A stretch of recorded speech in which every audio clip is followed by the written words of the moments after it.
بسم اللہ الرحمن الرحیم۔ السلام علیکم۔ اللہ تعالیٰ کا لاکھ لاکھ شکر ہے اور احسان ہے کہ اس نے ہمیں دین اسلام جیسی نعمت سے نوازا ہے، ہمیں مسلمان پیدا کیا، اور درود و سلام ہو حضرت محمد صلی اللہ علیہ وآلہ وسلم پر، جو کہ رحمت للعالمین ہیں۔ آج کا جو ہمارا موضوع ہے وہ ہے نماز کی اہمیت اور فضیلت کے بارے میں۔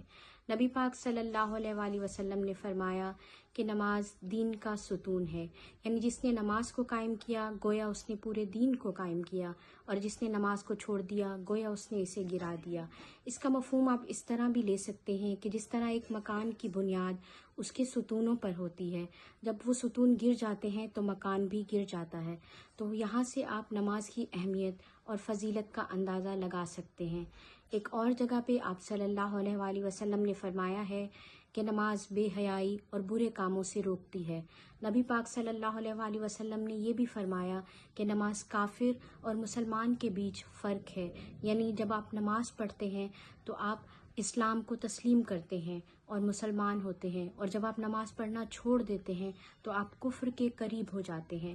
نماز صرف فرض نہیں ہے، یہ قرب الہی کا ایک بہت بڑا ذریعہ ہے، اللہ کی رضا کا ذریعہ ہے، اس سے اللہ کی خوشنودی حاصل ہوتی ہے۔ جب آپ 5 وقت وضو کر کے اللہ کے سامنے کھڑے ہوتے ہیں تو آپ کو جسمانی پاکی کے ساتھ ساتھ روح کی پاکیزگی بھی حاصل ہوتی ہے۔ نبی پاک صلی اللہ علیہ وآلہ وسلم نے 5 نمازوں کی مثال کچھ اس طرح سے دی ہے کہ کسی کے سامنے سے ایک ندی گزرتی ہو اور وہ 5 بار اس سے غسل کرتا ہو، تو کیا اس کے جسم پر کوئی بھی غلاظت، کوئی بھی میل باقی رہے گا؟ بالکل نہیں رہے گا۔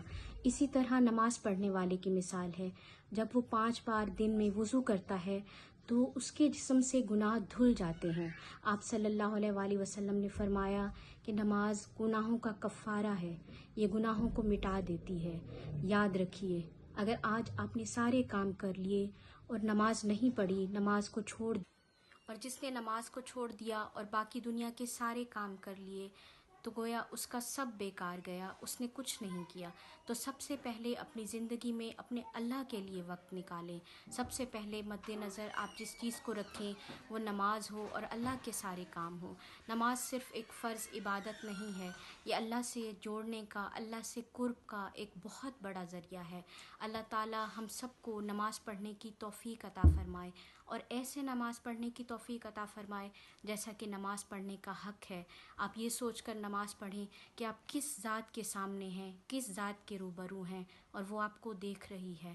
اور آپ لوگوں سے گزارش ہے کہ ہماری ویڈیو کو لائک کریں، ہمارے چینل کو سبسکرائب کریں تاکہ یہ صدقہ جاریہ بن سکے، اور جتنا ہو سکے اس ویڈیو کو شیئر کریں۔ اللہ پاک ہم سب کی نمازوں کو قبول کرے اور ہمیں نماز سے محبت عطا کرے۔